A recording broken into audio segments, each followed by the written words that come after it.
I had always been drawn to the mysteries of the Amazon rainforest.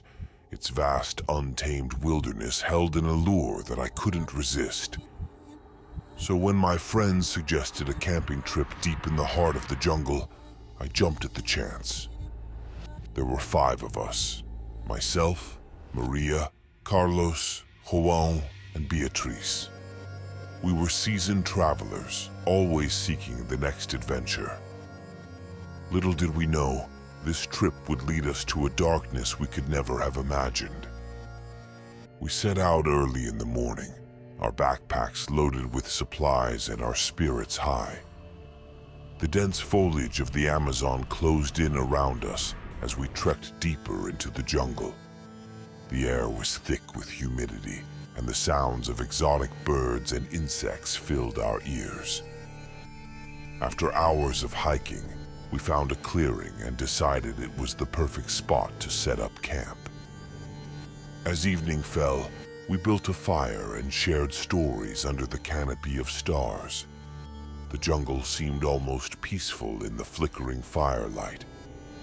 But as the night grew darker, an unsettling feeling began to creep over us. The sounds of the jungle became more pronounced, almost menacing. It was João who first noticed the tree. "Look at that," he said, pointing to a massive tree at the edge of the clearing. It was unlike any other tree we had seen. Its bark was a deep, almost black color, and its gnarled branches twisted and turned like skeletal fingers reaching for the sky. There was something deeply unsettling about it. "That's strange," Maria said, her voice tinged with unease.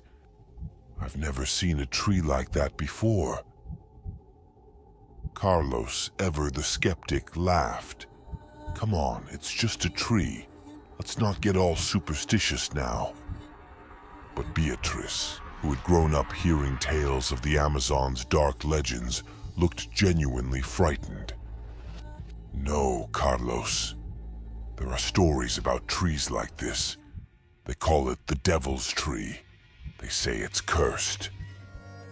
We all laughed it off, but there was a tension in the air that we couldn't shake. As the night wore on, the fire began to die down, and we decided to get some sleep. We retired to our tents, but sleep did not come easily.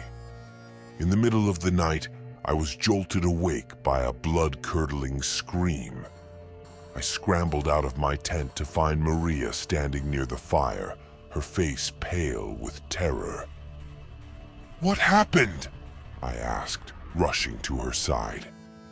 "I saw something by the tree," she stammered, pointing towards the Devil's Tree.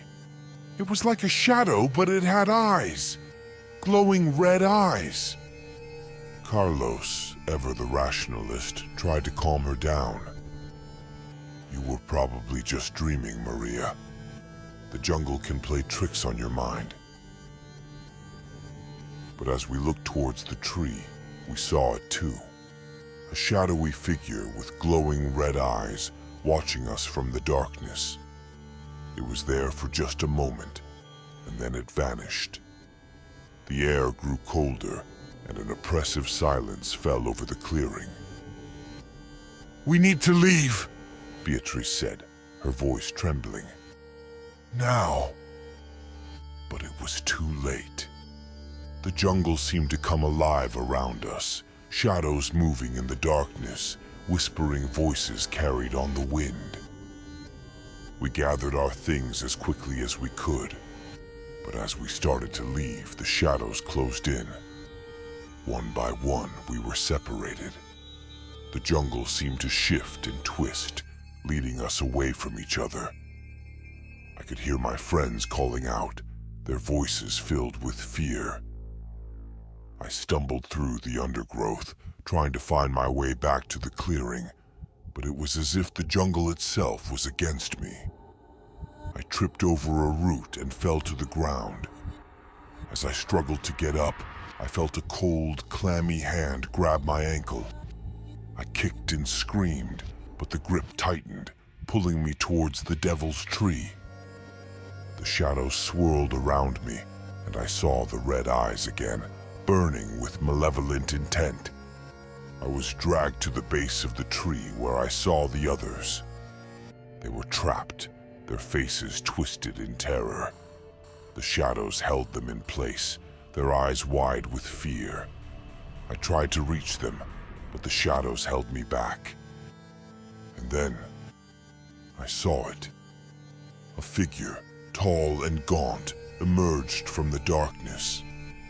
Its skin was pale, almost translucent, and its eyes glowed with an unholy light. It raised a bony finger and pointed at us, its mouth curling into a sinister smile. "You have disturbed the sacred ground," it hissed, its voice like the rustling of dead leaves. "Now you will pay the price." The shadows closed in, and I felt a coldness seep into my bones. I tried to scream, but no sound came out. The last thing I saw was the devil's tree, its branches reaching out to embrace us, and then everything went black.